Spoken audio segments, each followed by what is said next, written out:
All right? And then obviously you have to work. You cannot not want to work. This may be a really lucky group, but I really doubt that any of you guys are going to win the Kansas lottery. No, not impossible, but probably not. And there's really, when you understand that there's no free lunches, and you really understand what that means, that nothing's going to be given to you. Everything that you're going to get is what you have worked for and earned. And the harder the work, seems like the more you always earn. So that's a quality that all successful people have. Something else is you can't be successful unless you're smart. And being smart is so much more than book smarts. They say, would you rather be street smart or book smart? I would say I'd rather be both. Because the reality is, without doing well in school, your opportunities and options are somewhat limited. But without understanding people, they can also be just as limited. And part of being smart is, to me, is understanding situations and certainly learning from others. Every time, how many of you guys play sports? Majority of you guys play sports, that's great. I want everybody to raise your hand. How many of you guys think your coach is a little off? Okay, 70% of you think your coach is working crap, okay? It's no different on my team, okay? But it's probably closer to 100 on my team, though. But the thing about it is, see, I don't buy any of that. I don't buy any of that because, you can learn from people even when they're not probably telling you the exact perfect way to do things or the exact perfect things to do.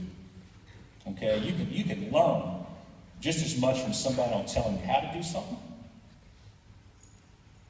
For your future reference is you can always look back and say, well, I not only know how to do it, but I know how not to do it.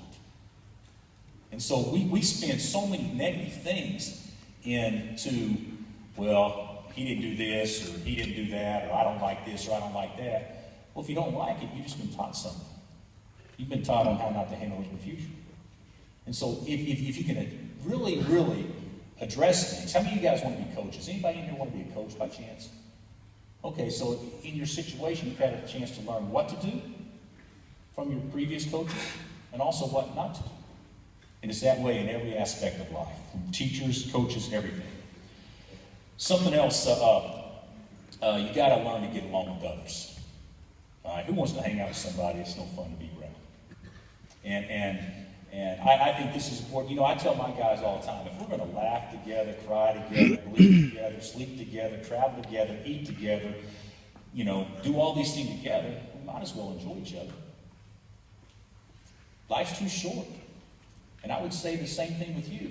Get along with people. In every high school, at least when I was in high school, we had the freaks, and we had the socials, and we had the jocks, and we had whatever groups. You guys have kind of some stereotype groups in your high schools as well? I don't know if you do or not. My point is, why would you want to be in any of them? Why wouldn't you want to be in all of them? In some way, shape, or form.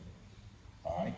Why can't you be just as kind to somebody in a different group as you are to your buddies in another group? That's something that my mother always taught me. She was a school teacher, and she said, well, how hard is it to be nice to everybody? And that's something that I think if you learn to do that at a young age, it'll certainly take you places. And the last thing you have to be successful, you have to be competitive. This is America, and America's way is there's one winner, and everybody else doesn't win. Isn't that true? Are the Thunders? Is the Thunder winners today? Did they have a great year? Does it matter?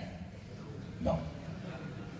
All right, and then when the Spurs kick the Heat's butt, you know what they're all going to talk about? God, LeBron just couldn't do it, and he's the best player on the planet. That's the way the American way is. And so if you're not competitive, how are you going to get ahead? In competition, you should want it. Everybody should want competition.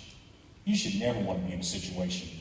Like if I'm a politician, which I'm obviously not, But if I was a politician and I was running against basically nobody, because nobody wanted to challenge you in that situation, how much fun would that be? Oh, it'd be fun. It'd be going against somebody and having to fight, scratch and claw, and figure out angles and that kind of stuff in order to win. And so being competitive is so important.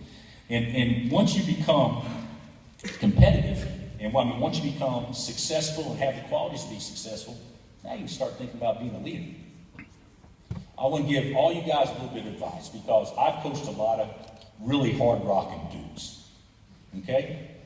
And some of the best players I've coached absolutely failed miserably when they came to Kansas or Illinois or wherever else.